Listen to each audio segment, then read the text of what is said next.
Hello friends, bye Borders of Info YouTube channel da sakalamu gasibo mozangi dongo आरो लोगोसे बयबो मोजाङै सेफआव था मानोना दासान्दि दावहा जागासिनो दङ स' बेखायनो एलार्टआव थाबानो जाबाय सेफआव थाबानो जाबाय जाहाथे नोंथांमोना रैखा मोननो हायो दा जोंनि नटिसआव बारा गिनांगौ गैया दा बेनि गेजेराव मोनसे गोदान आपडेट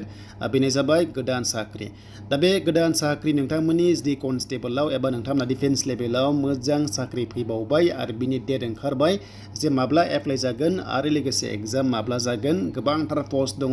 बेनो जाबाय SSC GD Delhi police constable SI गोबां रोखोमनि पोस्टआ दङ जों बेखौ दायो नायगोन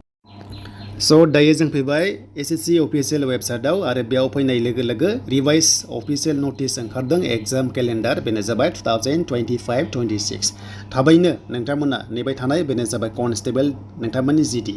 एसएससी जिडि नै बेनो जाबाय गोदान भेकेन्सि बेयाव फैगोन गैयाबाबो 50,000 बारा पोस्टआ थागोन थांनाय बारनि रिजाल्टआ जेब्ला मोनो नोंथांमोना मोनगोन चेनेलाव आपडेट बाट गोदान एप्लाइ माब्ला जागोन होनोबा गोदान डेट फैबाय अक्ट'बराव स' अक्ट'बराव नोंथांमोना अनलाइन जानानै नभेम्बराव जोबगोन एन्ड बेनिफ्राय एग्जाम स' बे एग्जामा जानुवारि फेब्रुवारि 2026 आव नोंथांमोना मोननो थांगासिनो दङ अके माने 2022 नि बेनो जाबाय नोंथांमोननि जानुवारिनिफ्राय जागायनानै फेब्रुवारिसिम जासिगोन एसएससी जिडि कनस्टेबल आरो लोगोसे एमटिएस दङ एमटिएस आवबो नोंथांमोना 10 पास जाबोनो हागोन जिडिआवबो 10 पास जाबोनो हागोन आरो बे एमटिएस आ नोंथांमोननिया 26 जुनावनो जासिगोन अके माने बे बोसोरनि दा बावैनो 26 जुन जानाय लोगो लोगो एमटिएस आव नोंथांमोना एप्लाइ खालामनो हासिगोन बेनो जाबाय एसएससी नि आन्डाराव बेल' नङा दानिया दिल्ली पुलिस दङ दिल्ली पुलिसावबो नोंथांमोना खालामनो हागोन गोबांथार बेयाव एग्जाम केलेन्डार ओंखारबाय बेखौ नोंथांमोना डाउनलड खालामना नायबानो जाबाय जेरै एग्जाम्पल नोंथांमोना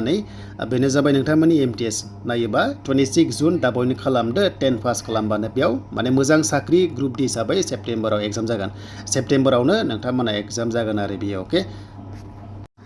एन्ड बेनिफ्राय खायसे ड्राइभाराव साख्रि बियो बेनो जाबाय गोदान दिल्ली पुलिसनि आन्डाराव नोंथांमोना ड्राइभार पोस्टआ जुलाइयाव खालामनो हागोन एप्लाइखौहाय बेनिफ्राय नभेम्बर डिसेम्बराव एग्जाम जागोन अनलाइन गासैबो एसएससी एग्जाम खालामगोन एग्जाम सेन्टारा गुवाहाटीयाव थांनानै नोंथांमोना हैनांगोन बेनो जाबाय फिन खनसेबाव आरो कनस्टेबल दिल्ली पुलिसआ जुलाइयाव जागोन बेयाव नोंथांमोना एचएस पास खालामनांगोन होमबासो बे पोस्टआव खालामनो हागोन प्लास ड्राइभिं लाइसेन्सआ एलएमबि नांथारगोन दिल्ली पुलिसआव बाखि पोस्टआव लाइसेन्स नाङा कनस्टेबलाव 50,000 बारा पोस्टआव थागोन अक्ट'बराव हागोन एप्लाइखौ जानुवारियाव एग्जाम जागोन आरो दा बेनो एग्जाम केलेन्डार गोदान ओंखारबाय बेल' नङा गोबांथार हेड कनस्टेबलबो दङ एसआई दङ गासैबो लारि लारि नोंथांमोना चेक खालामनानै नायबानो जाबाय बैसोआ जिडिआव 18 निफ्राय 28 इयार्स बाट एमटिएसआव 30 प्लास नोंथांमोना मोननो हागोन एसए लेभेलावबो दा बेनो नोंथांमोननि थाखाय लेटेस्ट आपडेट